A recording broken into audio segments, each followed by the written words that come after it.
Di saat dunia berbicara tentang kekuatan ekonomi, gold justru berbicara tentang ketakutan. Dan hari ini, sesuatu berubah. Pergerakan gold bukan lagi sekedar naik atau turun. Ini adalah pertarungan antara kekuatan dolar dan rasa takut global yang mulai bangkit kembali. Di video kali ini, kita akan membedah pergerakan gold dengan cara fundamental, teknikal, hingga skenario trading paling rasional. Jika kita melihat ke belakang, gold sempat berdiri di puncaknya. Zona supply 4.730 hingga 4.773 adalah titik di mana market mulai kehilangan napasnya. Di sana seller besar masuk, likuiditas disapu, dan buyer yang terlambat jadi terjebak di atas. Lalu satu persatu harga mulai jatuh. Bukan jatuh secara acak, tapi jatuh dengan struktur yang jelas. Lower high, lower low, dan tekanan yang konsisten dari seller. Namun, market tidak pernah bergerak satu arah selamanya. Ketika harga menyentuh zona 4.520, sesuatu berubah. Ini bukan sekedar pantulan biasa. Ini adalah area di mana smart money mulai masuk kembali. Candle mulai menunjukkan penolakan, dan buyer mulai membangun kekuatan. Dan sekarang, kita berada di fase yang sangat krusial. Apakah ini awal dari reversal, atau hanya retracement sebelum jatuh lebih dalam? Analisa fundamental. Untuk memahami arah gold, kita harus melihat dunia di luar chart. Pertama, dari sisi Bank Sentral Amerika, The Fed. The Fed masih mempertahankan sikap hawkish. Suku bunga tinggi adalah musuh alami gold, karena gold tidak memberikan imbal hasil. Ketika suku bunga naik, investor lebih memilih aset yang memberikan imbal hasil. Dan disitulah dolar mulai menguat. Namun ada sisi lain dari cerita ini. Data inflasi seperti CPI dan PCE mulai menunjukkan tanda perlambatan. Artinya tekanan untuk menaikkan suku bunga mulai berkurang. Lalu kita melihat non-farm payroll, data tenaga kerja masih kuat.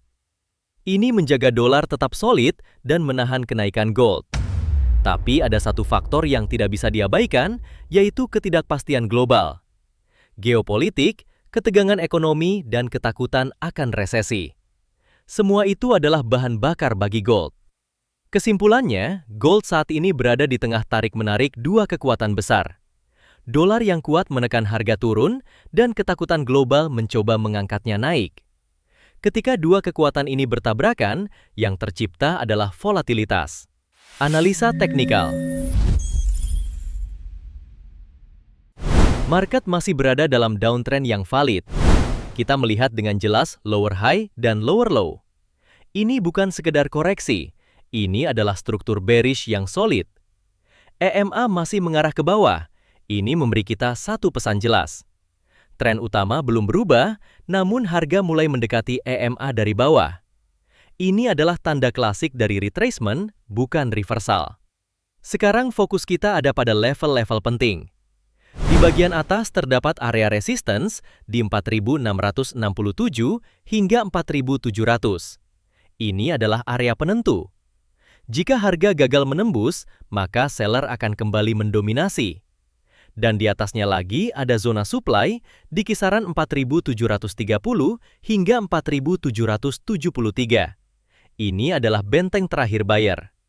Area distribusi besar, tempat di mana market sebelumnya jatuh. Di bagian bawah terdapat zona support di 4.580 hingga 4.540. Ini adalah area pertahanan jangka pendek. Tempat buyer terakhir muncul. Dan di bawahnya lagi ada zona demand di kisaran 4.520 hingga 4.480. Ini adalah zona institusional. Tempat di mana pergerakan besar dimulai. Kesimpulannya, tren masih bearish. Kenaikan saat ini adalah retracement, dan semua mata tertuju pada resistance di atas. Sekarang kita masuk ke bagian paling penting, yaitu skenario trading. Skenario bullish akan valid jika harga berhasil break dan close kuat di atas area resistance di 4.667 hingga 4.700. Maka market membuka jalan kenaikan menuju zona supply di 4.730 hingga 4.773. Ini adalah peluang buyer untuk masuk dengan konfirmasi, bukan asumsi. Namun skenario bearish akan terjadi jika harga gagal dan menunjukkan rejection di area resistance. Maka seller akan kembali masuk dan membawa harga turun kembali ke area support 4.580, bahkan hingga zona demand 4.520. Ingat, tren adalah temanmu dan saat ini tren masih turun. Market tidak pernah bergerak tanpa alasan. Setiap candle, rejection, dan breakout selalu meninggalkan jejak.